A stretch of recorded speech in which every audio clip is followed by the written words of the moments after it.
আজ আমরা উচ্চ মাধ্যমিক 2025-এর জন্য এবিটিএ টেস্ট পেপারের পরবর্তী পেজ নম্বর SC66 এই প্রশ্নপত্রটি আলোচনা করব। আর আগের যে প্রশ্নপত্রগুলো আলোচনা হয়েছে সেগুলোর প্লেলিস্ট বানিয়ে দেওয়া আছে, যারা দেখোনি আগেরগুলো দেখে নিতে পারো। আজকের প্রথম প্রশ্ন, আর এখানে আমরা বলেছি আগেই যে এখানে আমরা যে এমসিকিউ থাকবে, যে 1x14 সমান 14, আর 1x4 যে শর্ট প্রশ্ন থাকে সেই 4টে, আর 2x5 রয়েছে, তার মানে 10। তাহলে টোটাল কতই? 28 নম্বর। এই 28 নম্বর কিন্তু আমরা এখানে ডিটেলে আলোচনা করব। তো আমাদের প্রথম প্রশ্ন, টেস্টোস্টেরন খরিত হয় ড্যাশ থেকে। তাহলে এখানে কি বলছে যে টেস্টোস্টেরন কোথা থেকে খরিত হয়। তাহলে টেস্টোস্টেরন একটা কি? এটা হরমোন। তাহলে এই টেস্টোস্টেরন হরমোন কোথা থেকে খরিত হয়? তাহলে প্রথম বলছে কি ষাট্টলির কোষ। তাহলে ষাট্টলির কোষ কি? আমরা যদি দেখি যে এটা একটা শুক্রাশয়, শুক্রাশয়ের লম্বচ্ছেদ, তখন এর ভিতরে দেখতে পাবো কি এর ভিতরে রয়েছে 200 থেকে 300টি লোবিউল। তাহলে এই যে প্রকোষ্ঠগুলো, এই প্রকোষ্ঠগুলোকে কি বলবো? লোবিউল। তাহলে এই 200 থেকে 300টা কি রয়েছে? লোবিউল রয়েছে। আর এই লোবিউলে প্রবেশ করেছে, এখানে এইভাবে দেখাচ্ছি, লোবিউলে প্রবেশ করেছে 2 থেকে 3টে করে নালী। 2 থেকে 3টে করে নালী প্রবেশ করেছে, যেগুলোকে কি বলছি? Seminiferous tubule. তাহলে এই যে নালীগুলো আমরা এই পোর্শনে যেগুলোকে দেখতে পাচ্ছি, এই যে 3টে নালী, এটা বাইরে যদি দেখি তাহলে দেখছি এই একটা নালী,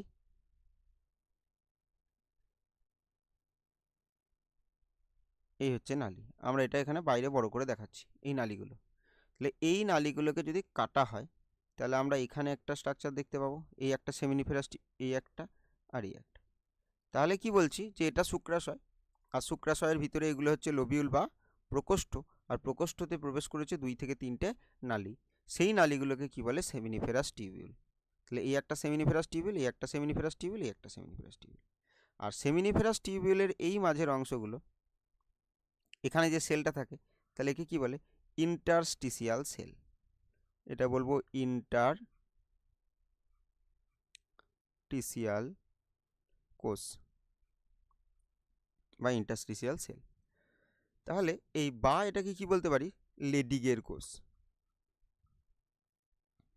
লেডিগের কোষ। তাহলে এই লেডিগের কোষ যে হরমোন ক্ষরণ করে সেটাই হচ্ছে কি? টেস্টোস্টেরন। টেস্টোস্টেরন। তাহলে এখানে আমরা যদি দেখি যে টেস্টোস্টেরন হরমোন কোথা থেকে খরিত হয়, তাহলে তো বোঝাই যাচ্ছে উত্তর কি হবে? লেডিগ কোষ। এবার তাছাড়া আমরা যদি এখানে দেখি, এছাড়া যে অপশনগুলো ছিল, তাহলে অপশন এ ছিল ষাট্টলির কোষ। তাহলে ষাট্টলির কোষ কোনগুলো হবে? তাহলে এইগুলোকে কি বলছি? Seminiferous tubule. আর সেমিনিফেরাস টিউবিউলের মধ্যে যে এরকম কিছু কোষ থাকে, আর এই বহুভুজ আকৃতির কিছু কোষ থাকে। তো এই যে বহুভুজ আকৃতি, এই একটা কোষ রয়েছে, এই একটা কোষ রয়েছে, এগুলোকে কি বলবো? এগুলো হচ্ছে ষাট্টলির কোষ। ষাট্টলির কোষ। আর এই ষাট্টলির কোষগুলোকে যদি আমরা দেখি, যে এখান থেকে কি হয়? শুক্রাণু পুষ্টি নেয়। তাহলে এখান থেকে শুক্রাণু পুষ্টি নেয়। আমরা যদি এখানে দেখি, এটা একটা সেমিনিফেরাস টিউবিউল, আর এটা একটা ষাট্টলির কোষ, এখানে একটা ষাট্টলির কোষ, আর এখানে থাকবে যেগুলো, সেগুলো হচ্ছে জামকোষ। জামকোষ, যেগুলোকে কি বলছি? স্পার্মাটোগোনিয়াল কোষ। তাহলে এগুলো ধরে নিচ্ছি কি? স্পার্মাটোগোনিয়াল কোষ। আর ষাট্টলির কোষ তাহলে কোনটা দেখলাম? এটা ষাট্টলির কোষ। তাহলে এটা ষাট্টলির কোষ। আর এই ষাট্টলির কোষে কি হয়? ষাট্টলির কোষে এইভাবে শুক্রাণু পথিত থাকে, শুক্রাণুর মস্তক পথিত থাকে, এখান থেকে পুষ্টি নেয়।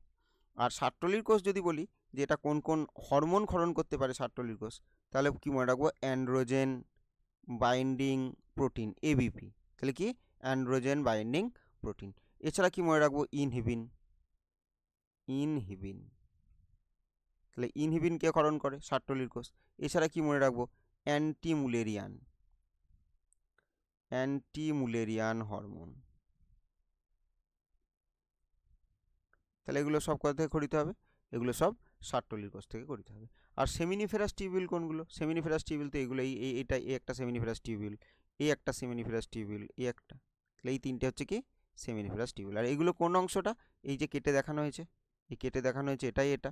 আর এই অংশগুলো কোথায় রয়েছে? এই লোবিউলের মধ্যে রয়েছে। তাহলে এখানে উত্তর কি হলো? উত্তর হলো টেস্টোস্টেরন খড়িত হয় লেডিগের কোষ থেকে।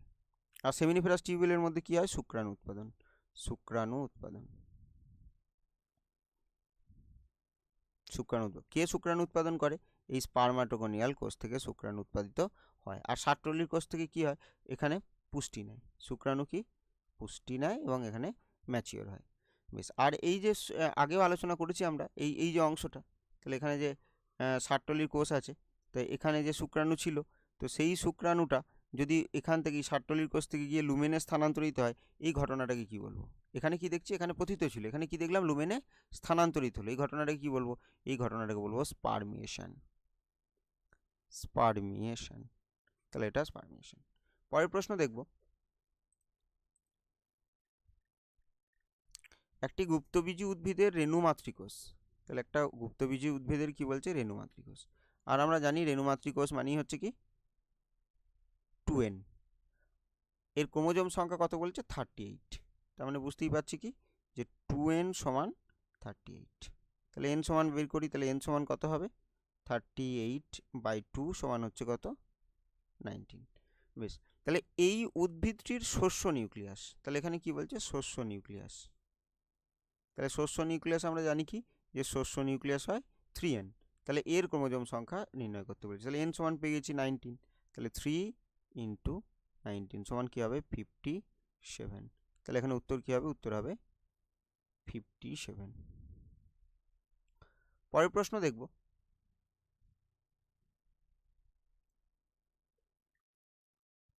কোনটি অযৌন জনন নয়? তাহলে এখানে এ খণ্ডীভবন, বি কোরকোদ্গম, সি সিনগ্যামি, আর ডি হচ্ছে দ্বিবিভাজন। তাহলে বলছে কোনটি অযৌন জনন নয়। বেশ, তাহলে এবার প্রথমেই কি আছে? খণ্ডীভবন। আমরা জানি খণ্ডীভবন কি, অবশ্যই একটা অযৌন জনন। তারপর কি? কোরকোদ্গম, এটাও অযৌন জনন। এবং দ্বিবিভাজন, এটাও অযৌন জনন। তাহলে এবার এখানে কি হবে? উত্তর হবে সিনগ্যামি। যেহেতু যৌন জনন প্রক্রিয়ায় দুটো গ্যামেটের মিলন হয়, আর এই দুটো গ্যামেটের মিলনকে বলবো সিন। আমরা সিন শব্দটা মানেই জানি কি যুক্ত। এই সিন শব্দটা মানেই কি যুক্ত,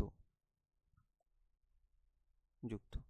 আর গ্যামি বলতে এখানে কি? এটা গ্যামেটের কথা বলা হয়েছে। তাহলে গ্যামেট, তাহলে দুটো গ্যামেট স্থায়ীভাবে যুক্ত হলে তাকে বলবো সিনগ্যামি। তাহলে সিনগ্যামি মানে কি?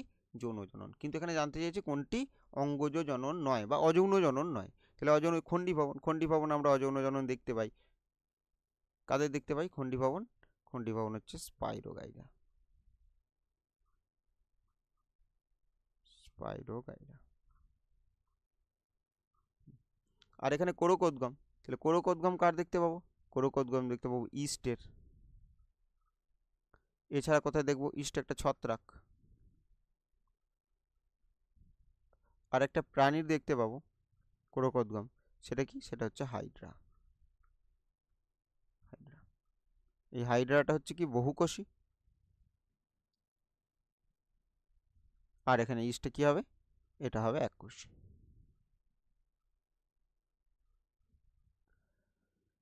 তো সিনগ্যামি তো বললাম যে দুটো গ্যামেট যেহেতু যুক্ত হচ্ছে তাই জন্য যৌন জননকে সিনগ্যামি বলে। আর দ্বিবিভাজন, তাহলে দ্বিবিভাজন যদি দেখি, দ্বিবিভাজন,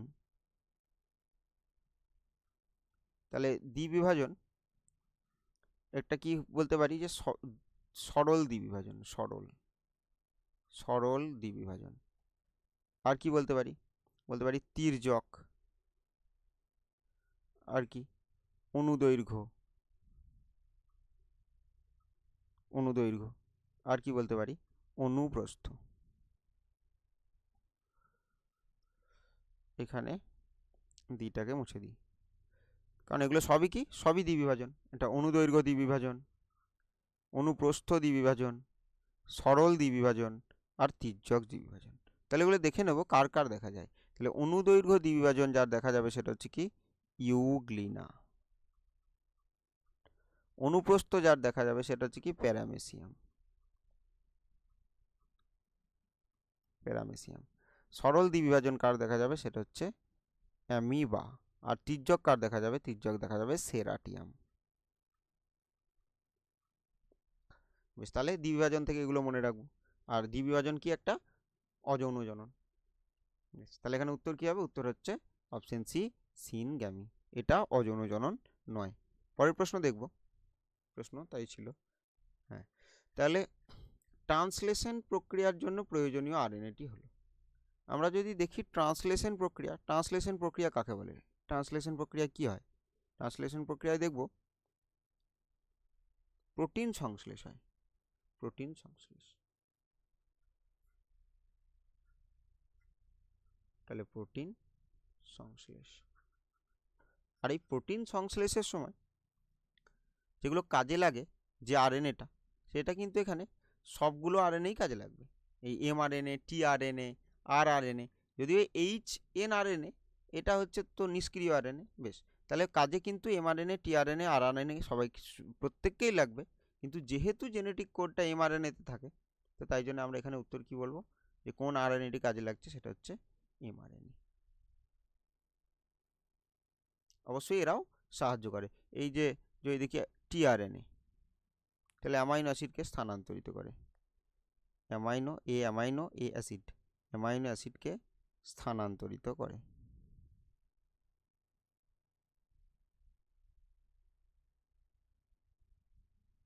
আর আরএনএ, আরআরএনএ এটা কোথা থেকে, রাইবোজোমে থাকে।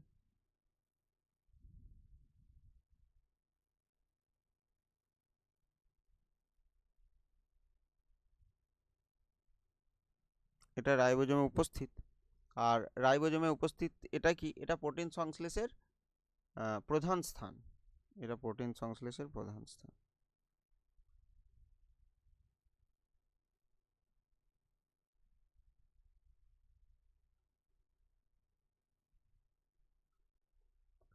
বেশ, তাহলে এখানে উত্তর কি হলো, এমআরএনএ। এবার এইচএনআরএনএ যদি দেখি, তাহলে সেটা কি,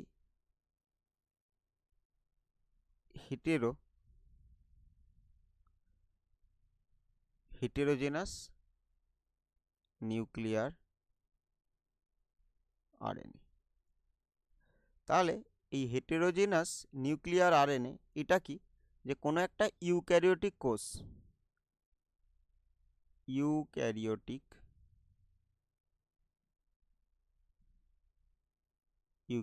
কোষ, সেই ইউক্যারিওটিক কোষটা কার মাধ্যমে, কোন প্রক্রিয়ায়, ট্রান্সক্রিপশন প্রক্রিয়ায়। ট্রান্সক্রিপশন প্রক্রিয়া কাকে বলি, ট্রান্সক্রিপশন। তাহলে ট্রান্সক্রিপশন প্রক্রিয়া মানে হচ্ছে যে প্রক্রিয়ায় যে ডিএনএ থেকে আরএনএ তৈরি হয়, তাকে বলবো ট্রান্সক্রিপশন। তাহলে কোনো একটা ইউক্যারিওটিক কোষ, তাহলে এই ইউক্যারিওটিক কোষে যে ডিএনএটা ছিল, ইউক্যারিওটিক কোষে যে ডিএনএটা ছিল, তাহলে সেই ডিএনএটা ট্রান্সক্রিপশন প্রক্রিয়ায় কি তৈরি করলো, একটা আরএনএ তৈরি করলো। তাহলে একটা আরএনএ তৈরি করলো, সেই আরএনএটাকে আমরা কি বলছি, হেটেরোজেনাস নিউক্লিয়ার আরএনএ। এই আরএনএটাতে কি দেখতে পাবো, যে এটা যদি একটা স্ট্র্যান্ড হয় দেখতে পাবো, তাহলে দেখতে পাবো, ধরে নিই এইটা, এই জায়গাটা ট্রান্সলেশন করতে পারবে, এই জায়গাটা ট্রান্সলেশন করতে পারবে। তাহলে ট্রান্সলেশন করতে পারবে মানে প্রোটিন তৈরি করতে পারবে। তাহলে এই একটা পারবে, এটা পারবে। তাহলে এইগুলোকে কি বলবো, এইগুলোকে বলবো এক্সন। এগুলো হচ্ছে এক্সন। আর এটা একটা এক্সন, এটা এটা একটা এক্সন। আর এই মাঝে এই স্থানটা, মাঝে এইটা, এইটা, তাহলে এগুলোকে কি বলবো, এগুলোকে বলবো ইন্ট্রন। ইন্ট্রন, এটা দন্ত না, ইন্ট্রন। তাহলে এই ইন্ট্রনগুলো আমি এখানে আবার লিখে দিই ভালো করে,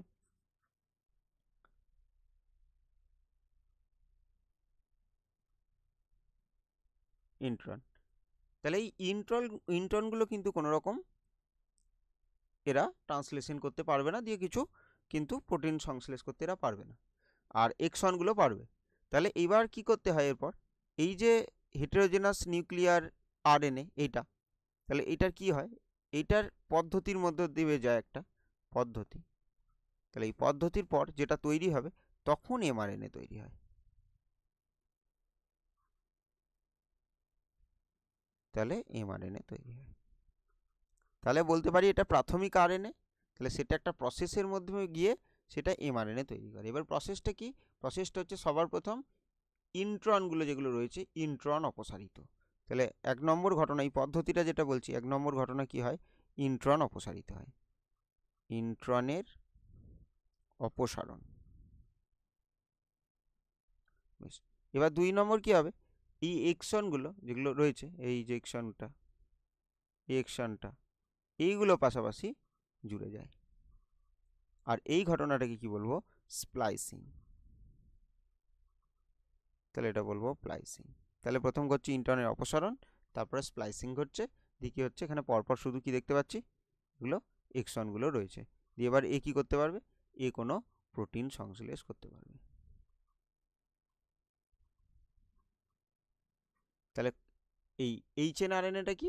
ওই প্রাথমিক আরএনএটা, সেখান থেকেই পরবর্তীকালে কি দেখতে পাবো? যে এমআরএনএ তৈরি হচ্ছে। এটা কার ক্ষেত্রে বললাম? ইউক্যারিওটিক কোষের ক্ষেত্রে। তাহলে ট্রান্সলেশন প্রক্রিয়ার জন্য প্রয়োজনীয় আরএনএটি হলো কি? এমআরএনএ। পরের প্রশ্ন দেখব, ল্যাক ওপেরনের সাংগঠনিক জিন ল্যাক জেড এর উৎপাদিত উৎসেচকটি হলো। তাহলে সবার প্রথম আমরা এখানে যেটা করব সেটা হচ্ছে দেখে নিই যে এই একটা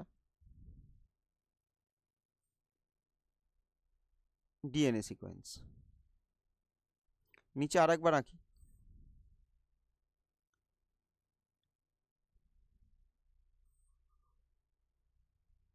যে কোনো ডিএনএর ক্ষেত্রে যদি আমরা দেখি যে এই একটা অংশ, এই একটা অংশ, তো যার মধ্যে এই যে পোর্শনটা, এই পোর্শনটাকে আমরা বলছি কি? Promoter region. Promoter, promoter. আর এর মাঝখানে এই যে অঞ্চলটা, এটা বলবো সাংগঠনিক অঞ্চল, সাংগঠনিক অঞ্চল। আর এইটা যেটা রয়েছে সেটা কি? সেটা হচ্ছে টার্মিনেটর। এটা প্রোমোটার, এটা সাংগঠনিক, এটা টার্মিনেটর।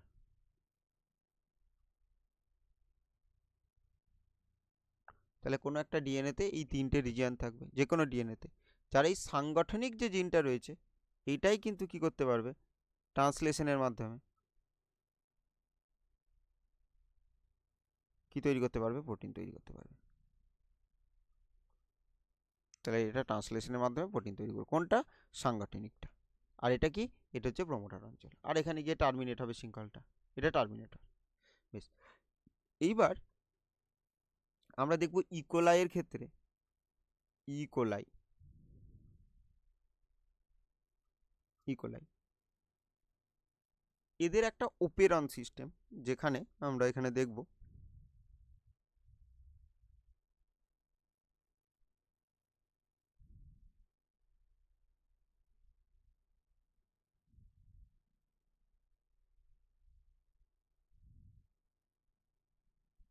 তাহলে এবার এখানে লিখছি কি? এটা P I P O R Z Y R A. তাহলে এই অঞ্চল, তাহলে এখানের মধ্যে এই যে অঞ্চলটা, এই অঞ্চলটা পুরো, এটা আরও শেষ পর্যন্ত নিয়ে যেতে পারতাম, আমি এতটুকুই দেখালাম। তো এইটা হচ্ছে, এটা হচ্ছে সাংগঠনিক অঞ্চল, সাংগঠনিক।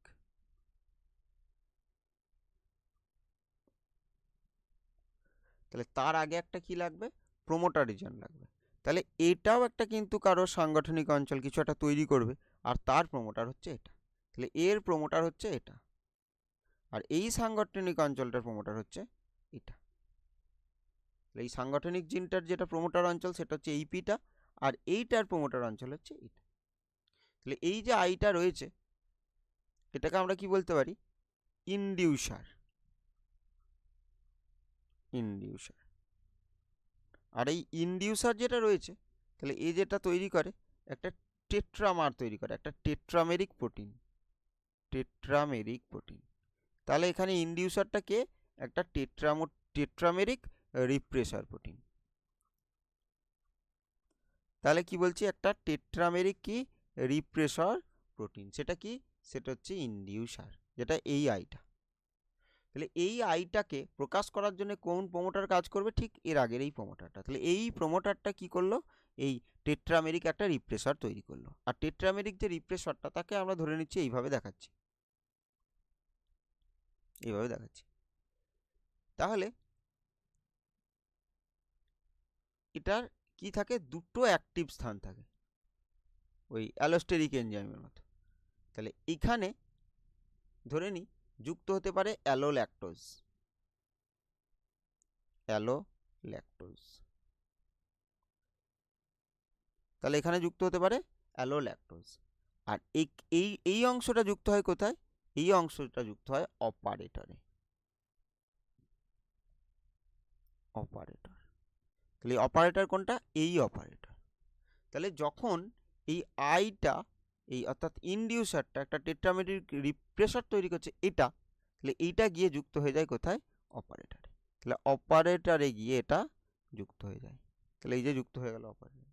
আর যখন এই অপারেটরে গিয়ে যুক্ত হয়ে যায়, এই বাকি এই যে পোর্শনটা আছে, এইটার কিন্তু এক্সপ্রেশনে কি হয়? এক্সপ্রেশনে বাধা দেয়। তাহলে একে এক্সপ্রেস হতেই দেয় না। তাহলে এটা একটা ক্লোজড সিস্টেম।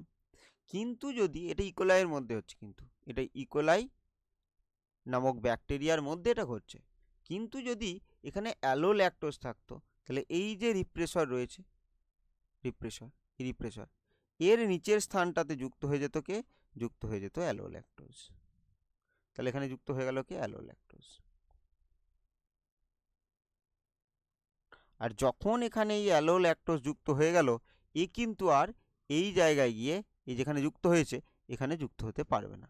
আর তখন সেই কন্ডিশনে এ যদি যুক্ত হতে না পারে, তখন কি হবে? তখন এই যে অংশটা রয়েছে, তাহলে এই যে ZYA, তাহলে এটা কি হয়ে যাবে? প্রকাশিত হতে পারবে, অর্থাৎ এ প্রোটিন তৈরি করতে পারবে। তাহলে এই হচ্ছে ল্যাকোপেরন সিস্টেম। তাহলে কি বলছি? এই প্রোটিনটা তৈরি হয় আইটা, আর সেটা গিয়ে এখানে জুড়ে যায়, তাই এটা বন্ধ থাকে। কিন্তু প্রয়োজনে যদি অ্যালোল্যাক্টোজ থাকে, তাহলে এই রিপ্রেসারের সাথে যুক্ত হয়ে যায় অ্যালোল্যাক্টোজ, আর সে গিয়ে যুক্ত হয়ে যায় অপারেটরে, তারপর কিন্তু এটা প্রকাশ পায়। তাহলে এই যে জেড অঞ্চলটা, এখানে যে জেড অঞ্চলটা রয়েছে, তাহলে জেড অঞ্চলটা যেটা তৈরি করে সেটা হচ্ছে কি? এটাই জানতে চেয়েছে যে ল্যাগ জেড দ্বারা উৎপাদিত উৎসেচকটি হলো, তাহলে সেটা কি হবে? বিটা গ্লাক্টোসাইডেজ। আর যদি ওয়াই অঞ্চলটা দেখি, আমি পাশে লিখে রাখছি, তাহলে তাহলে এটা কোন অঞ্চলটা করবে? এটা হচ্ছে ল্যাক জেড। আর ট্রান্স অ্যাসিটাইলেজ যেটা করবে সেটা হচ্ছে ল্যাক এ গ্লাক্টোসাইড ট্রান্স অ্যাসিটাইলেজ। তাহলে এটা তৈরি করে ল্যাক এ অঞ্চলটা, এটা এ অঞ্চলটা। আর কি রয়েছে? তাহলে ল্যাক জেড কি করবে? বিটা গ্লাক্টোসাইডেজ। আর পারমিয়াস তাহলে কি করবে? Lac Y. তাহলে এখানে কি হবে? ল্যাক ওয়াই অঞ্চলটা কি তৈরি করে? বিটা গ্লাক্টোসাইডেজ পারমিয়াস এনজাইম তৈরি করে। তাহলে এখানে উত্তর কি হবে? অপশন বি, বিটা গ্লাক্টোসাইডেজ কে তৈরি করে? ল্যাক জেড অঞ্চল। পরবর্তী প্রশ্ন দেখব, ডিএনএ রেপ্লিকেশনের ক্ষুদ্রতম একককে কি বলে? তাহলে এখানে চারটে অপশন রয়েছে। কার কি বলছে? রেপ্লিকেশনের ক্ষুদ্রতম একক। এখানে লিখে নিই একবার,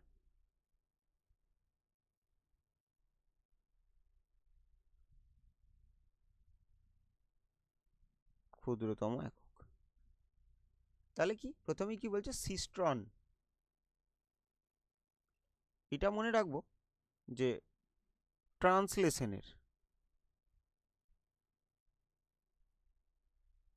ট্রান্সলেশনের ক্ষুদ্রতম একক। অর্থাৎ যদি এটা একটা ডিএনএ হয়,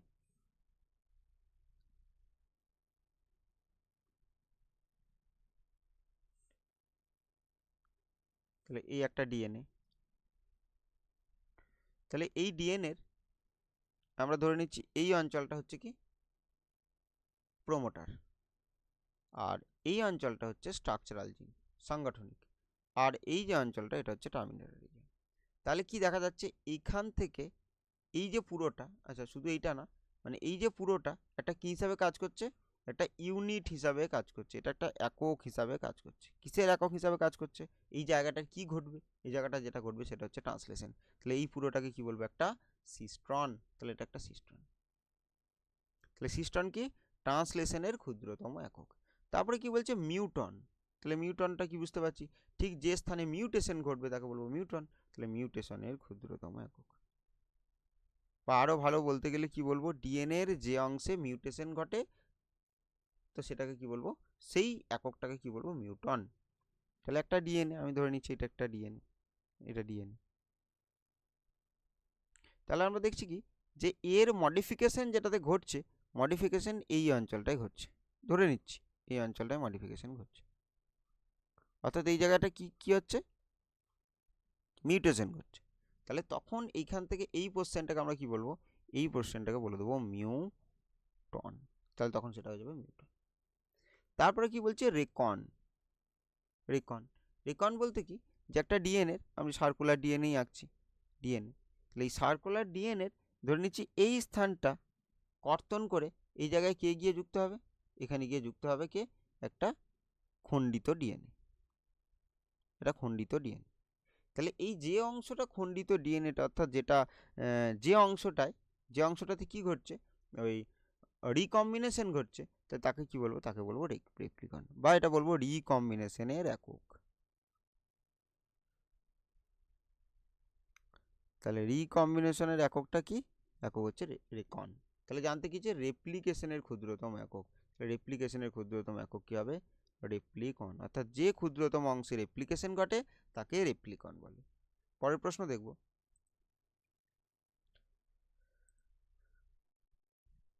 নিম্নের কোনটি সর্বাপেক্ষা আধুনিক মানব। তাহলে কি রয়েছে, রামাপিথেকাস, অস্ট্রালোপিথেকাস, পিকিং মানব, আর কি, আর হচ্ছে হোমো ইরেক্টাস। তাহলে এখানে আমরা একবার যদি দেখি মানুষের ক্ষেত্রে, যে সবার প্রথম বলবো প্যারাপিথেকাস।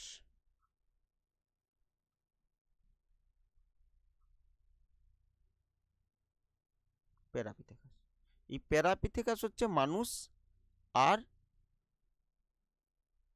বানরের একটা সাধারণ পূর্বপুরুষ।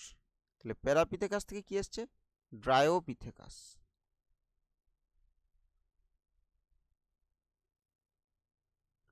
আর ড্রায়োপিথেকাস থেকে কি এসছে, রামাপিথেকাস, র্যামাপিথেকাস। আর র্যামাপিথেকাস থেকে কি এসছে, অস্ট্রালোপিথেকাস।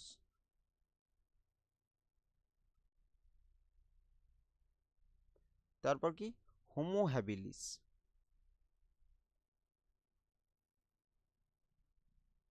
তারপর কি, হোমো ইরেক্টাস।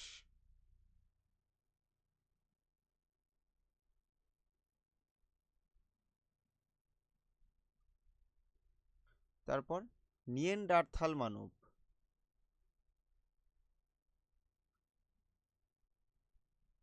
আর তারপর কি, ক্রোম্যাগনন মানব, ক্রোম্যাগনন মানব। আর তারপর কি হবে, আধুনিক মানুষ, আধুনিক মানুষ। তাহলে এটা ক্রোম্যাগনন, এটা বোঝা যাচ্ছে না,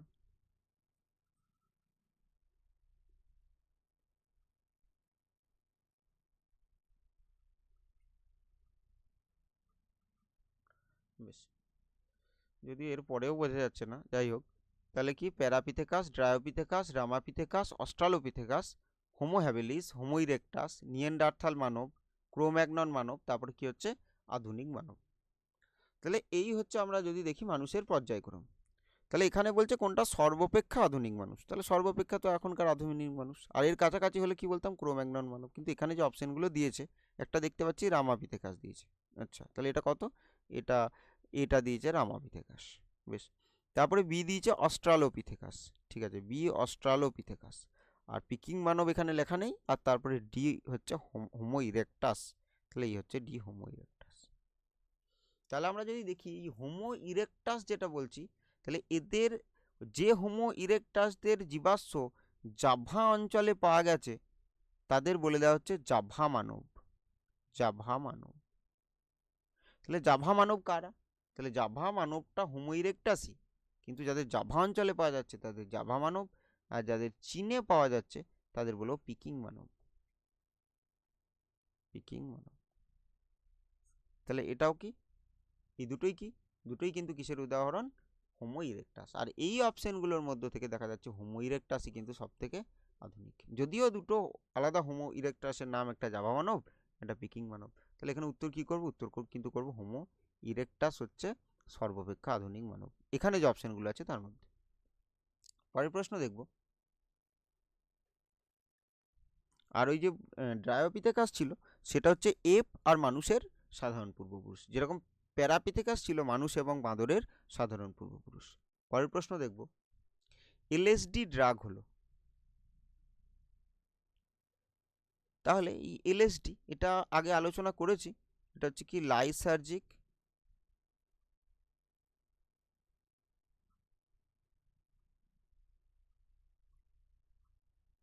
অ্যাসিড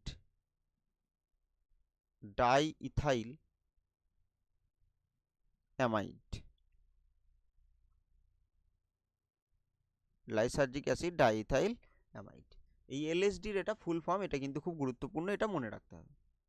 তাহলে এই ড্রাগটা কি রকম ড্রাগ? তাহলে এই ড্রাগটা হচ্ছে ভ্রম উৎপাদক ড্রাগ, হ্যালুসিনেটিং। তাহলে এটা হ্যালুসিনেটিং ড্রাগ, হ্যালুসিনেটিং। তাহলে যদি আমরা দেখি যে এটা কোথা থেকে পাওয়া যাবে, তাহলে এটা পাওয়া যাবে একটা ছত্রাক থেকে, মানে এই যে ওই এলএসডি, এলএসডি পাওয়া যায় একটা ছত্রাক থেকে, যার নাম হচ্ছে ক্লাভিসেপস পারপিউরা। ক্লাভিসেপস পারপিউরা থেকে কি পাওয়া যাচ্ছে? যে একটা হ্যালুসিনেটিং বা ভ্রম উৎপাদক একটা ড্রাগ পাওয়া যাচ্ছে। বেশ, যেটাকে আমরা কি বলছি? যেটা বলছি এলএসডি, যার ফুল ফর্ম হচ্ছে lysergic acid diethyl amide. Lysergic acid diethyl amide. বেশ, তারপর হচ্ছে নার্কোটিক। নার্কোটিকটাকে আমরা কি বলবো? নার্কোটিক হচ্ছে চেতনানাশক।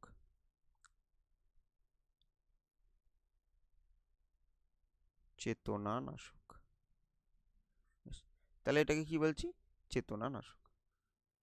আর যেটা বলছি কি উত্তেজক, এটা হচ্ছে কি উত্তেজক। তাহলে উত্তেজক বলতে কি বলবো? যে ক্ষেত্রে যেমন কোকেন, তাহলে কোকেন কিন্তু একটা উত্তেজক। আর যদি বলি সিডেটিভ, এটা কি? এটা ডিপ্রেসেন্ট। তাহলে এটা ডিপ্রেসেন্ট, আমি এখানে লিখে দিই, সিডেটিভ হচ্ছে ডিপ্রেসেন্ট।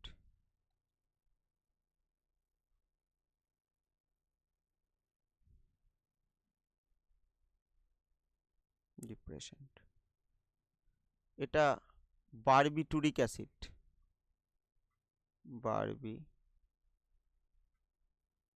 বারবিটুরিক অ্যাসিড। তাহলে এটা থেকে কিন্তু এটা বারবিটুরিক অ্যাসিড থেকে কিন্তু এটা পাওয়া যায়। আর যদি কোকেনকে বলি, তাহলে এটা মনে রাখবো, কোকেন কোথা থেকে পাবো? এরিথ্রোজাইলাম, এটা ওয়াই, এটাও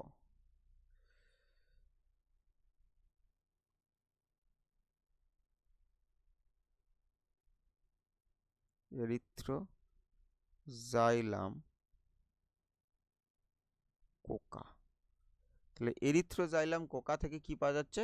কোকেইন। আর চেতনানাশক যদি বলি, তাহলে সেটা প্যাপাভার সমনিফেরাম।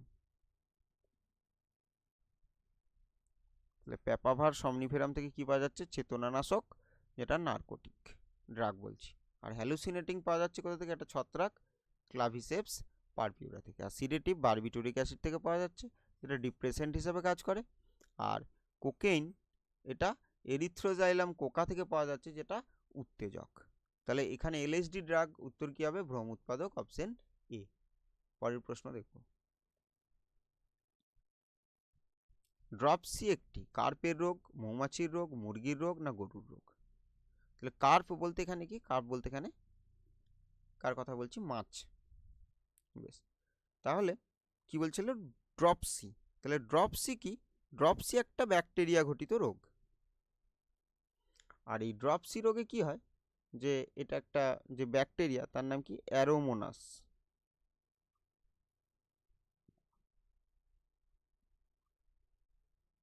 অ্যারোমোনাস এসপি এই ব্যাকটেরিয়ার জন্য হয়। এক্ষেত্রে মাছেদের পেটে জল জমা হয়ে পেট ফুলে যায়।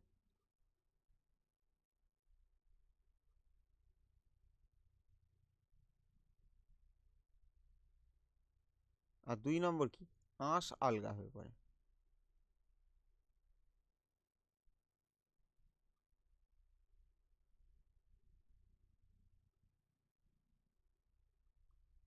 তাহলে এইগুলো কি, এগুলো হচ্ছে ড্রপসি রোগের লক্ষণ।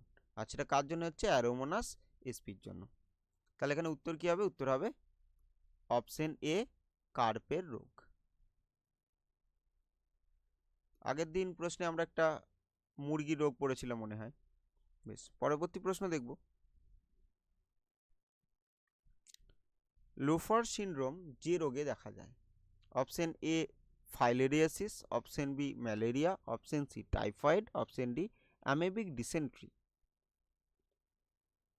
তাহলে এখানে যে লোফার সিনড্রোম যেটা হবে, এখানে কিন্তু উত্তর এই অপশনগুলোর মধ্যে নেই। তাহলে লোফার সিনড্রোম যে রোগে হয় সেটা হচ্ছে অ্যাসক্যারিয়াসিস।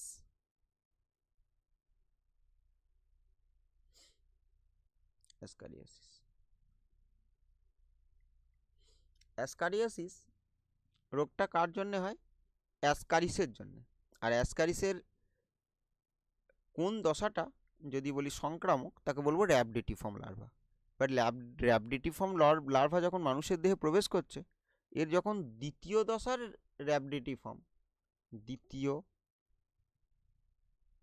দশার র্যাবডিটিফর্ম লার্ভা,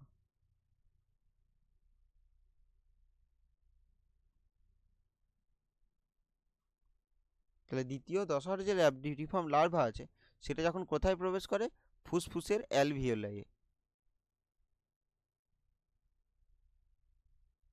তাহলে তখন যে লক্ষণটা প্রকাশ পায়, জ্বর, সর্দি, শ্বাসকষ্ট, এইসব যে দেখা যায়, তাহলে এই যে সমস্যাটা, এই সমস্যাটাকে কি বলে, লোফার্স সিনড্রোম। তাহলে এটা কোথায় দেখা যায়, অ্যাসক্যারিয়াসিস রোগের ক্ষেত্রে। কিন্তু এখানে বলছে filariasis, malaria, typhoid, amoebic dysentery. Dysentery মানে হচ্ছে আমাশয়। এখানে তো জানি ম্যালেরিয়া প্লাজমোডিয়াম ভাইভক্স।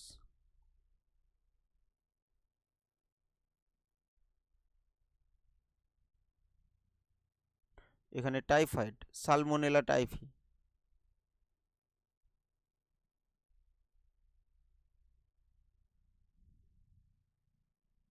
তাহলে এটা টাইফি, সালমোনেলা টাইফি। আর ফাইলেরিয়াসিস, উচেরেরিয়া ব্যানক্রফটি। তাহলে কি হলো, উচেরেরিয়া ব্যানক্রফটির কারণে হয়। তাহলে এখানে লোফার সিনড্রোম কি হতো, অ্যাসক্যারিয়াসিস। কখন, দ্বিতীয় র্যাবডিটিফর্ম লার্ভা দশা, দ্বিতীয় দশার যে র্যাবডিটিফর্ম লার্ভা, সেটা যদি কোথায় প্রবেশ করে, অ্যালভিওলে প্রবেশ করে, তখন জ্বর, সর্দি, শ্বাসকষ্ট দেখা যায়। সেই কন্ডিশনটাকে কি বলে, লোফার সিনড্রোম। পরবর্তী প্রশ্ন দেখব।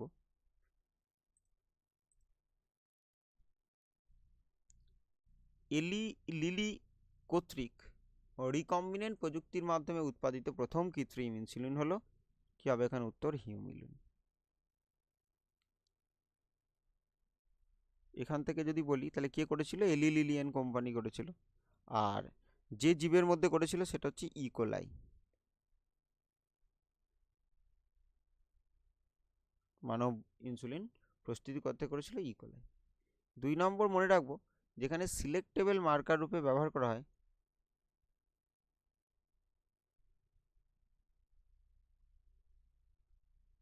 আজকেই পড়লাম ল্যাক জেড জিন।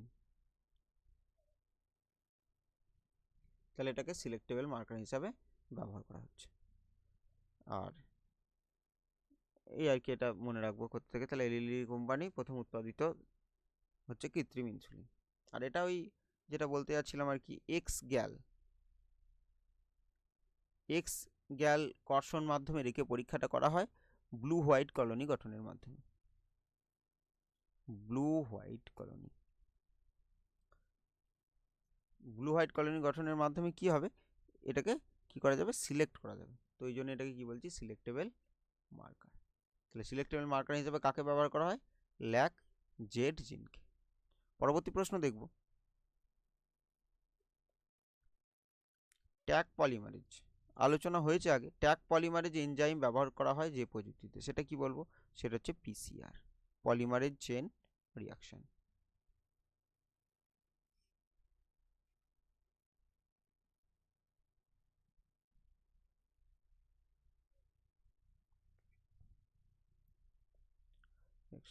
আর এই যে ট্যাগ পলিমারেজ আছে, ট্যাগ পলিমারেজ উৎসেচকটা কোথা থেকে পাওয়া যায়, তাহলে একটা ব্যাকটেরিয়া যার নাম থার্মাস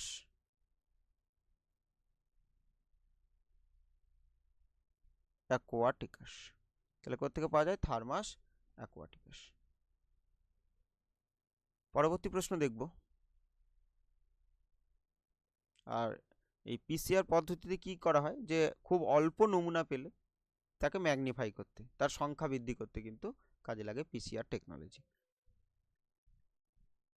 রেড ডাটা বুক উদ্ভাবিত হয়েছিল, তাহলে এখানে কিছু অপশন আছে, বলছে কাদের দ্বারা, IBWL,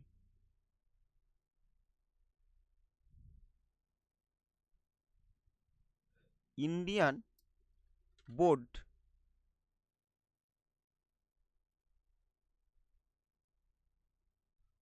ফর ওয়াইল্ড লাইফ। তাহলে কি, Indian board for wild life, তাহলে এটা IBWL। IUCN,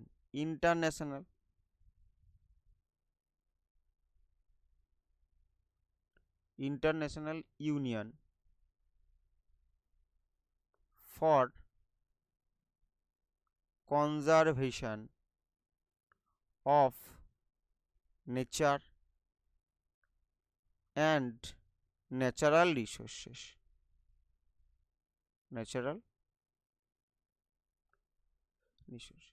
তাহলে এটা কি, এটা IUCN এর ফুল ফর্ম, এটা IBWL এর ফুল ফর্ম। আর আমরা জানি রেড ডাটা বুক প্রকাশ করে কে, IUCN। আর এই রেড ডাটা বুকে কি থাকে, বিপন্ন জীবের তালিকা, তাহলে এখানে থাকে বিপন্ন জীবের তালিকা। তারপর কি আছে, WWF, তাহলে world wide fund for nature, তাহলে world wide fund for nature. আর ICBN, এটা ইন্টারন্যাশনাল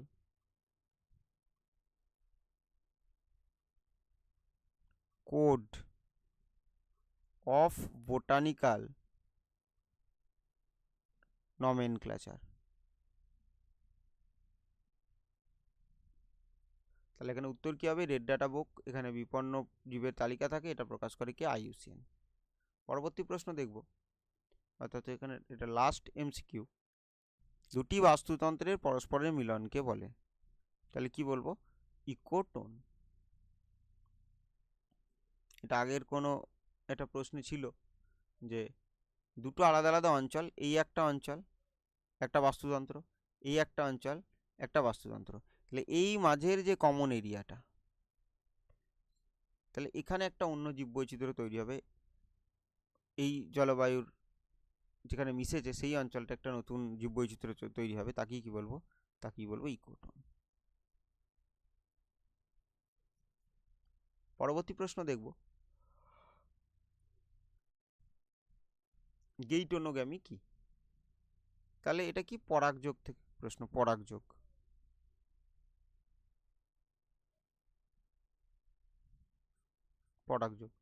তাহলে পরাগযোগটাকে কি কি ভাগে ভাগ করছি, একটা বলছি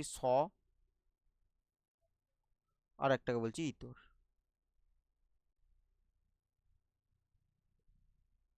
এবার স্বপরাগযোগটা দুটো ভাগে হতে পারে। একটা হচ্ছে একটাই ফুল, ধরে নিচ্ছি এই হচ্ছে পুংকেশর, এটা আরেকটা পুংকেশর, আর এখানে এইভাবে গেছে, ধরে নিচ্ছি এটা গর্ভকেশর, আর তারপরে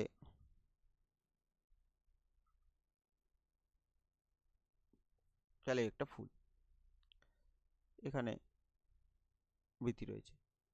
তাহলে এবার কি বলছি, যে এই ফুলের এই পরাগরেণুটা, এখানে থাকা পরাগরেণুটা গিয়ে যদি এখানে পড়ে, তাহলে দেখতে পাচ্ছি একটাই ফুল, তাহলে তখন তাকে বলবো অটোগ্যামি।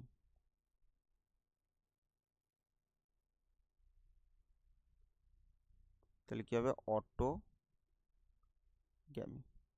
তাহলে এই একটা পেলাম। আর যদি দেখা যায় একই গাছ দু ধরনের ফুল হয়, এক ধরনের ফুল হয় যেখানে এটা থাকে, তাহলে এই একটা ফুল ধরছি। আর একটা ফুল, একটা ফুল যেখানে শুধু এই পোর্শনটা তৈরি হয়, এই পোর্শনটা, তাহলে তখন কি হবে, সেই একই গাছের এর পরাগরেণু গিয়ে এখানে পড়বে একই গাছে, তখন এটাকে বলবো গেইটোনোগ্যামি।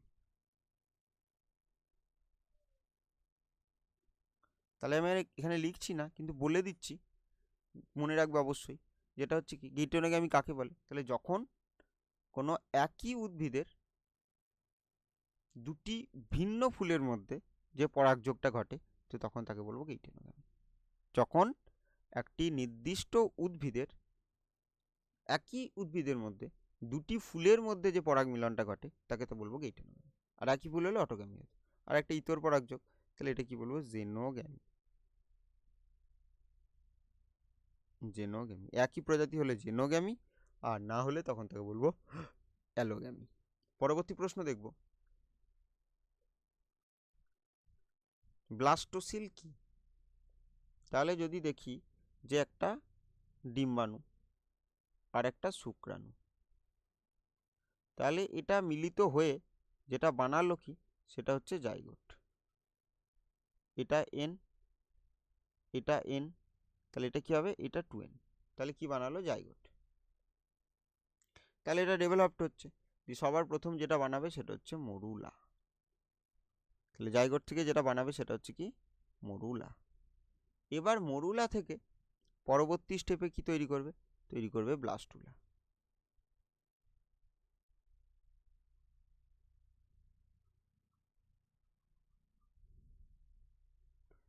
তারপরে কি হবে, গ্যাস্ট্রোলা।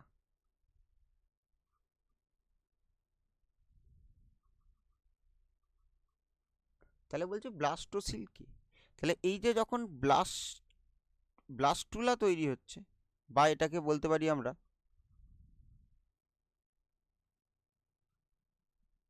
ব্লাস্টোসিস্ট গঠন হচ্ছে, তো তখন কি হবে, তখন এই যে একটা গোলমতো অংশ, এটা ব্লাস্টোসিস্ট বা ব্লাস্টুলা, তার এই এখানে একটা লেয়ার দেখতে পাবো, একটা কোষীয় লেয়ার দেখতে পাবো, যেটাকে বলছি ট্রোফোব্লাস্ট।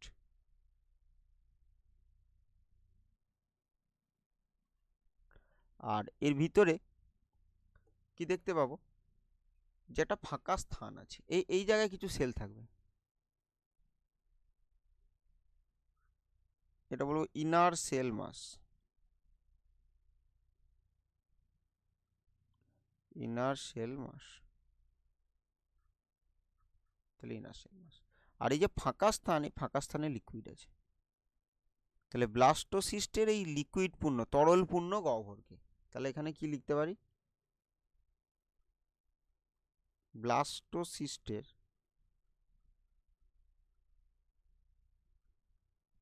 তরল পূর্ণ গহ্বরকে কি বলে, ব্লাস্টোসিল।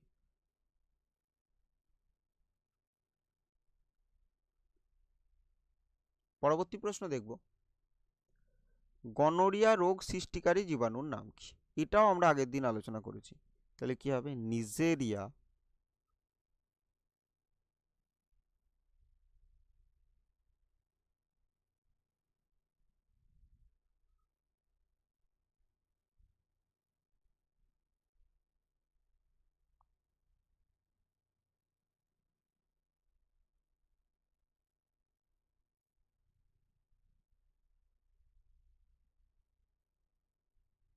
ই এ ই এ ই, তাহলে কি নিজেরিয়া গনোরি। তাহলে গনোরিয়া রোগ সৃষ্টিকারী জীবাণু যে ব্যাকটেরিয়া তাকে কি বলবো, নিজেরিয়া গনোরি। তাহলে এই যে নিজেরিয়া গনোরি যদি হয়, তাহলে এর ক্ষেত্রে যে লক্ষণটা দেখা যাবে, তাহলে কি বলছি, গনোরিয়া রোগ সৃষ্টিকারী জীবাণুর নাম কি, নিজেরিয়া গনোরি। তাহলে এখানে কি লক্ষণ দেখা যাবে, একটা হচ্ছে ডাইসুরিয়া,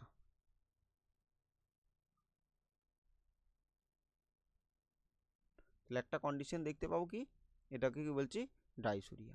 যেটা কি হবে, যে মূত্র ত্যাগের সময়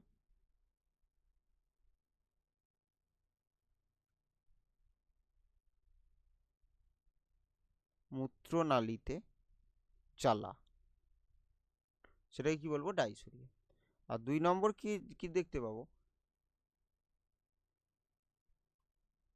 জননাঙ্গে কি সৃষ্টি হবে, পুঁজ সৃষ্টি হবে।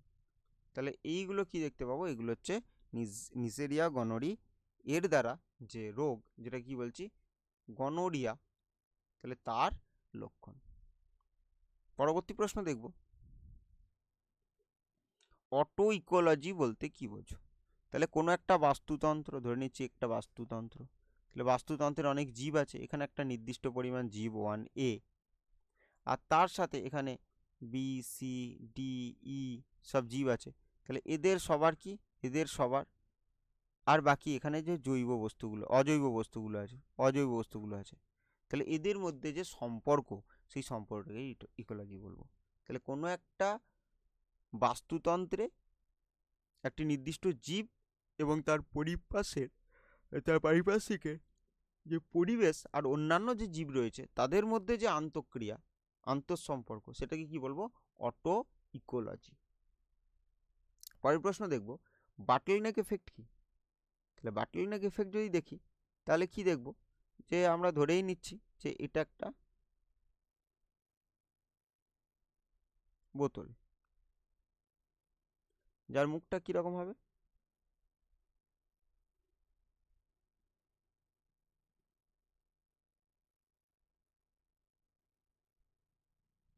এটা বোতল, তাহলে তার মুখটা কি হবে, সরু। এবার এখানে যদি অনেক কিছু বল রাখা থাকে, এখানে বিভিন্ন কালার করে দিলে ভালো হতো, আমরা ধরে নেবো এটা বিভিন্ন কালারের আছে। আর কালারের আমি ধরি রেড, ইস্টু এখানে ধরে নিচ্ছি ছিল ব্লু, ইস্টু ছিল ধরে নিচ্ছি গ্রিন। তাহলে এটা ছিল ধরে নিচ্ছি 10:3:1 এই অনুপাতে ছিল। তাহলে কোনো এক কারণে যদি দেখা যায় যে এই বোতলটাকে যদি ঘুরিয়ে দেওয়া হয়, মানে উল্টে দেওয়া হয়, আর সেখান থেকে দেখা গেল এই গ্রিন বলটা নিচে পড়লো, তাহলে এই গ্রিন বলটা, আর যদি দেখি বলগুলো নিজেদের সংখ্যা বাড়াতে পারে, মানে যে কালারের বল হবে সেই কালারেরই বল তৈরি করতে পারে যদি ধরে নিই, তাহলে এই একটা যে গ্রিন আছে, তো সেইটা বারবার বিভাজিত হয়ে অনেকগুলো গ্রিন বল সৃষ্টি করে দিল। তাহলে এখানে যে দেখতে পাচ্ছিলাম গ্রিনের অনুপাতটা সব থেকে কম ছিল, আর এখানে গিয়ে দেখলাম শুধু গ্রিনই আছে, আর সেটাই সব থেকে বেশি ওই পপুলেশনে, একটা নতুন পপুলেশনে। এটা বলবো বাটলনেক এফেক্ট। তাহলে কোনো এক কারণে যদি দেখা যায় কোনো একটা পপুলেশনে কিছু সংখ্যক জীব, মানে কি হলো, যে তাদের কোনো কারণে খরা, বন্যা বা কোনো মহামারী, সেই কারণে কি হলো, যে মারা গেল, বা শিকার, একাধিক জীব মারা গেল, এবং নির্দিষ্ট একটা জিনোটাইপ যুক্ত জীব সে বেঁচে থাকলো, পরবর্তীকালে সেই বংশ বিস্তার করে সংখ্যা অনেক বাড়িয়ে দিল। তো সেই এফেক্টটাকে, তার ফলে একটা নতুন পপুলেশন গঠিত হলো, এবং সেখানে দেখা যাচ্ছে ওই যে জিনোটাইপটা, তার পরিমাণ সব থেকে বেশি কোনটা, ওই যে একটা যেটা বেঁচে গিয়েছিল, হয়তো আগে তার সংখ্যা কম ছিল কিন্তু পরবর্তীকালে তার সংখ্যা অনেক বেড়ে যাবে, এটাকে বলবো বাটলনেক এফেক্ট। তাহলে কোনো একটা পপুলেশনে যদি খরা, বন্যা, মহামারী এইসব কারণে যদি দেখা যায় যে যে জিনোটাইপযুক্ত একটা জিনোটাইপের বৈচিত্র্যযুক্ত একটা অঞ্চল ছিল, সেখান থেকে কোনো একটা জিনোটাইপ কী হচ্ছে, বেঁচে যাচ্ছে, এবং পরবর্তীতে সে বংশ বিস্তার করে তার মতো আরও অনেক জীব সৃষ্টি করছে, তখন দেখা যাচ্ছে সেখানে একটা জিন ফ্রিকোয়েন্সির একটা পরিবর্তন ঘটছে। এই ঘটনাটাকে কি বলবো? বাটলনেক এফেক্ট। পরবর্তী প্রশ্ন দেখব,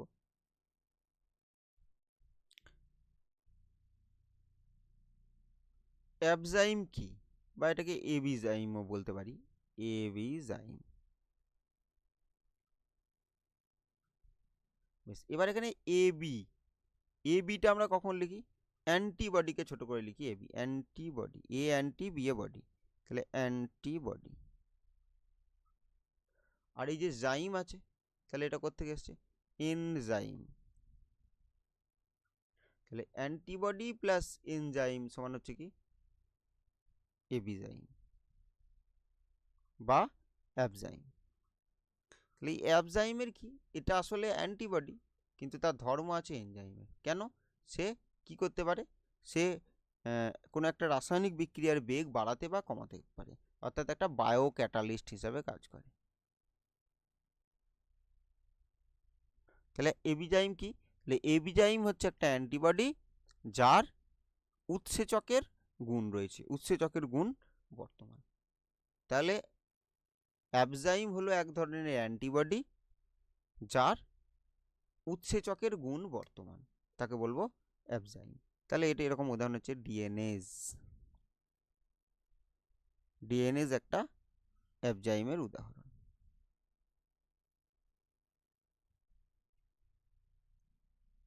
তাহলে অ্যাবজাইম কাকে বলে? যে অ্যান্টিবডির বৈশিষ্ট্যযুক্ত এনজাইম একটা। তাহলে এবিজাইম হলো এক ধরনের অ্যান্টিবডি যার এনজাইমের ধর্ম বর্তমান আছে। পরের প্রশ্ন দেখব, এটা 1 নম্বরগুলো শেষ, এবার 2 নম্বরের প্লাজমোটমি কি? তাহলে প্লাজমোটমি যদি আমরা দেখি, তাহলে কি দেখব? যে একটা জীব, এই একটা জীব, আর এই জীবটার অনেকগুলো নিউক্লিয়াস আছে, এই জীবটাই বহু নিউক্লিয়াস যুক্ত, তাহলে এগুলো সব নিউক্লিয়াস, আর এখানে সাইটোপ্লাজম আছে। এবার এর নিউক্লিয়াসের বিভাজন না ঘটে শুধুমাত্র সাইটোপ্লাজমের যদি বিভাজন ঘটে, তাহলে কি হবে? তাহলে অপত্যগুলো সৃষ্টি হবে। তাহলে এই যে অপত্যগুলো সৃষ্টি হলো, এর জন্য কোনো রকম কি লাগেনি? নিউক্লিয়াসের বিভাজন হতে হয়নি। কার বিভাজন হয়েছে? সাইটোপ্লাজমের বিভাজন হয়েছে। এই ঘটনাটাকে কি বলবো? প্লাজমোটমি। তাহলে কোনো বহু নিউক্লিয়াস যুক্ত জীবের নিউক্লিয়াস বিভাজিত না হয়ে তার সাইটোপ্লাজম বিভাজিত হয়ে যে জীব সৃষ্টি হওয়ার যে প্রক্রিয়া, তাই কি বলবো? প্লাজমোটমি। তাহলে এরকম দেখা যায়, এরকম একটা উদাহরণ, সেটা হচ্ছে ওপালিনা, বা মনে রাখতে পারি পেলোমিক্সা। তাহলে এইগুলোতে কি দেখা যাবে? যে প্লাজমোটমি পদ্ধতিতে এরা জনন কার্য সম্পন্ন করে। পরের প্রশ্ন দেখব, বয়ঃসন্ধিকালে স্তন গ্রন্থির বিকাশ ঘটায় কোন হরমোন? তাহলে বয়ঃসন্ধিকালে একটা মনে রাখবো, একটা হচ্ছে ইস্ট্রোজেন,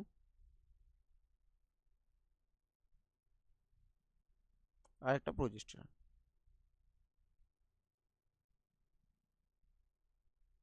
তাহলে ইস্ট্রোজেন কি করে? যে স্তন গ্রন্থির যে বিভিন্ন নালী আছে, তার স্তন গ্রন্থির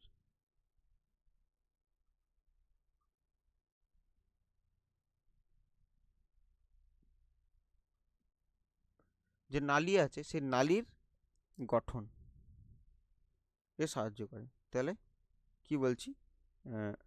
স্তন গ্রন্থির যে নালী আছে আর যে তার শাখা প্রশাখা আছে, তার গঠনে সাহায্য করে হচ্ছে ইস্ট্রোজেন। আর প্রোজেস্টেরন কি করে? অ্যালভিওলাই গঠনে।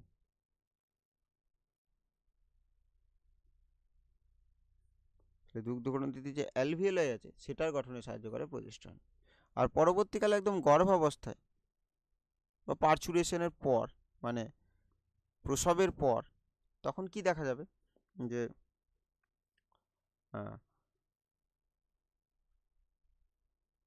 কি বলে ওটাকে? প্রোল্যাক্টিন, প্রোল্যাক্টিন, যার প্রভাবে কি হবে? যার প্রভাবে দুগ্ধ উৎপাদন, দুগ্ধ উৎপাদন।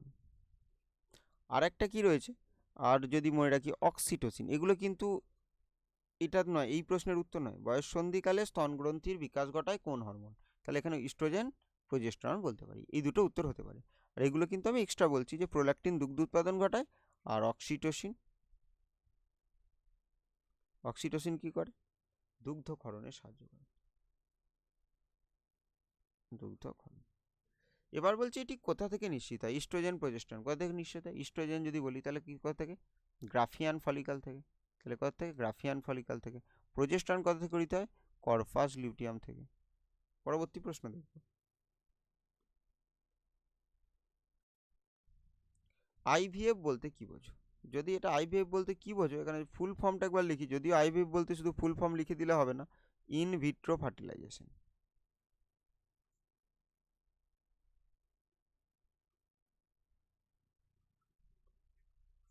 তাহলে এটা কি? যদি দেখা যায় যে কোনো কারণে যে শুক্রাণু আর ডিম্বাণুর মিলনে অর্থাৎ নিষেকে কোনো সমস্যা দেখা দিচ্ছে, তো তখন কি হবে? ইন ভিট্রো, ইন ভিট্রো মানে হচ্ছে কি জীবদেহের বাইরে, আর এটা হচ্ছে ফার্টিলাইজেশন। তাহলে জীবদেহের বাইরে ফার্টিলাইজেশন ঘটানো হবে। তাহলে জীবদেহের বাইরে কোনো একটা টেস্ট টিউবে একটা ডিম্বাণু রাখা হবে, একটা শুক্রাণু রাখা হবে, এদের নিষেক ঘটানো হবে, সেটাকে কি বলবো? সেটা বলবো ইন ভিট্রো ফার্টিলাইজেশন।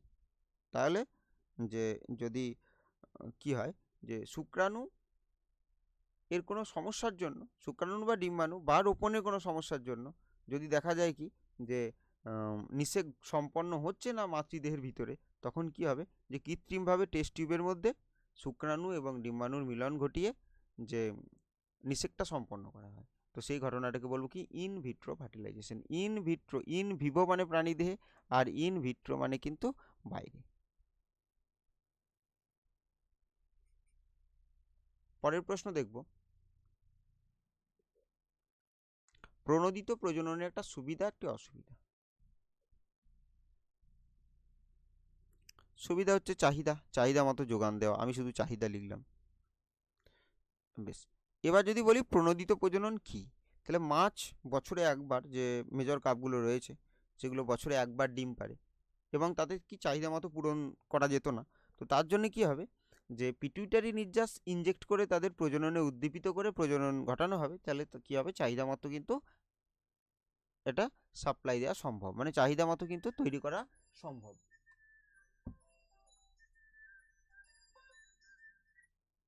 এবার যদি দেখি যে এই প্রণোদিত প্রজননের একটা অসুবিধা, তাহলে কি দেখব?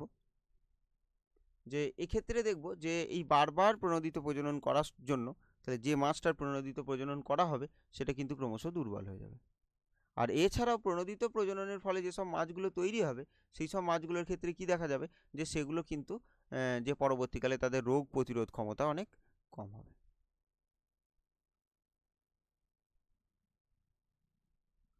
ক্ষমতা কম। পরবর্তী প্রশ্ন দেখব, এরই একটা অথবা, যে একটি মেজর কার্প ও একটি এক্সোটিক ফিশ, একটা এক্সোটিক কার্পের বিজ্ঞানসম্মত নাম। তাহলে মেজর কার্প যদি আমরা দেখি, যে কি কি রয়েছে, যে একটা যদি নিবিড় মৎস্য চাষ হয়, তাহলে 3 প্রকারের মেজর কার্প একসাথে চাষ করা হয়। একদম সব থেকে উপরে কে থাকবে? সব থেকে উপরে থাকবে কাতলা,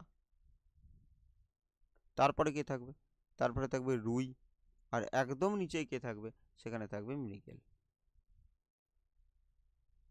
তাহলে এদের যদি কাতলা দেখি, তাহলে এ তো কাতলা, কাতলা এটা হচ্ছে বিজ্ঞানসম্মত নাম। রুই তো আমরা জানি, লেবিও রোহিতা। আর যদি মিগেলা দেখি, তাহলে সিরহাইনাস মিগেলা।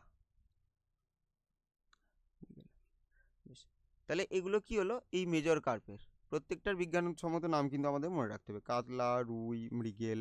তাহলে এই তিনটেকে একসাথে যদি কোনো পুকুরে প্রতিপালন করা হয়, তাহলে সেটাকে কি বলবো? তাহলে সেটা বলবো নিবিড় মৎস্য চাষ, নিবিড় মৎস্য চাষ। আর যদি দেখা যায় এক্সোটিক কার্পও একসাথে চাষ, এই তিনটে তো আছেই, তার সাথে এক্সোটিকগুলোও চাষ করে দেওয়া হয়েছে। তাহলে একদম উপরে যদি আমরা দেখি, তাহলে সেখানে কি দেখবো? সিলভার কাপ থাকবে, তারপরে কি থাকবে? গ্রাস কাপ থাকবে, তারপরে কি থাকবে? আমেরিকান কাপ থাকবে।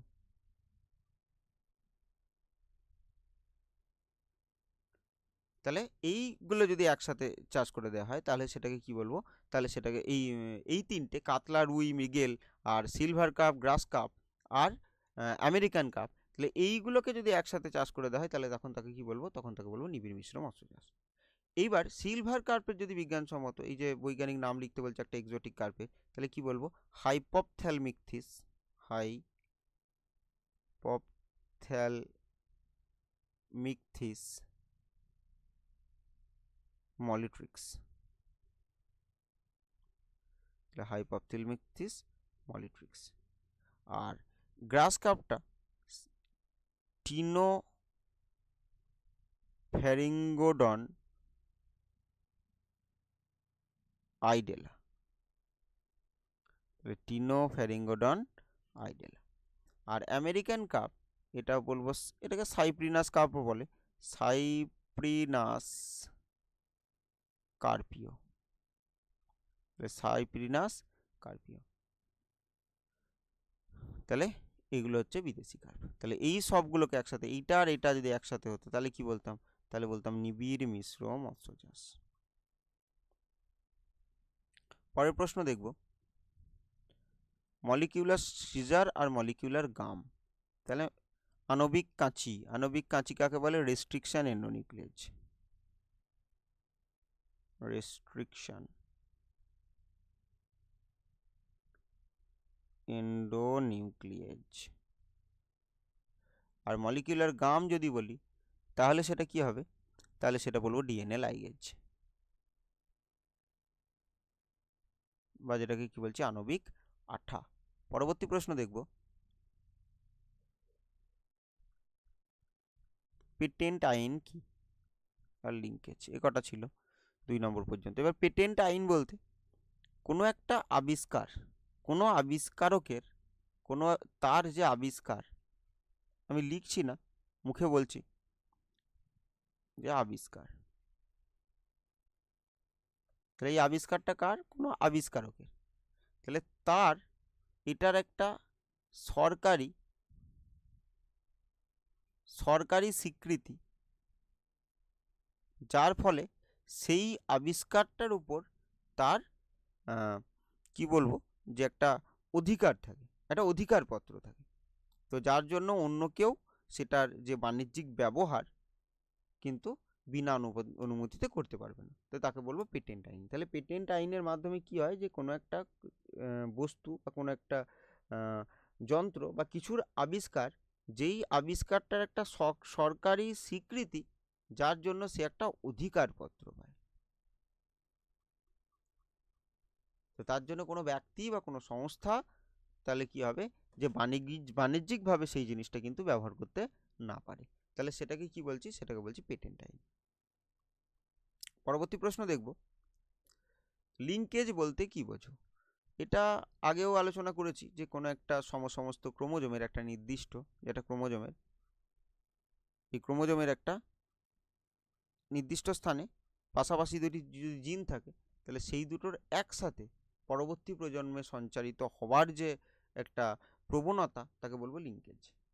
তাহলে কোনো ক্রোমোজোমে অবস্থিত পাশাপাশি দুটি জিনের একই সাথে পরবর্তী জনুতে সঞ্চারিত হওয়ার প্রবণতাকে কি বলবো, লিঙ্কেজ। এটা সম্পূর্ণ হতে পারে আবার অসম্পূর্ণও হতে পারে। তাহলে এই ছিল টোটাল ওই 28 নম্বরের প্রশ্ন।